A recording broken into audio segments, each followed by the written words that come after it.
In most cultures, bones are often portrayed as symbols of death, which isn't surprising because our skeletons aren't normally visible until after we die, when our flesh rots away. But in paleontology, the study of the history of life on Earth, we must use fossilized bones of prehistoric animals to tell us what life was once like at various times in the Earth's distant past.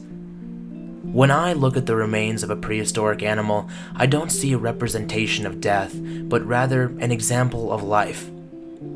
A surprising number of anatomical intricacies of an animal's life are recorded in their skeletons, hints about how they lived, what they ate, how they moved, and even their behavior.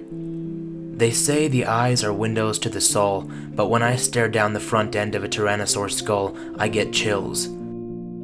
Gazing down the snout of this most frightening of hunters, I can stare it dead in the eyes, because unlike most killer dinosaurs, the back of its head flares outward, giving it an overlapped field of binocular vision. For a brief moment, when my imagination gets the better of me, I'll catch a fleeting glimpse of the creature as it once was when it was alive, just before it laid down in its final resting place 66 million years ago. If somehow or another I was given a single wish, I wouldn't ask for wealth or eternal life. When I get down to it, what I truly want more than anything else is the chance to sheathe these dusty bones with the flesh and skin that once slung over them, to bring these skeletal ghosts back to life. While the sight of a living, breathing mammoth or saber-toothed cat would be incredible, at the end of the day, they're too familiar, too recognizable to the beasts at any local zoo. What I want to see, above all else, would be a dinosaur. If I could have a magic touch, maybe, all I would want to do is to breathe life into the tyrannosaur once again, so I can hear the chirps and growls she once made.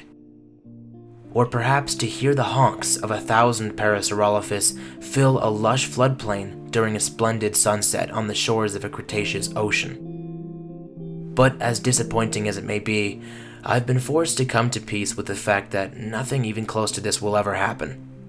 I'm left with dusty bones, a shallow, empty skull hanging in a museum display case.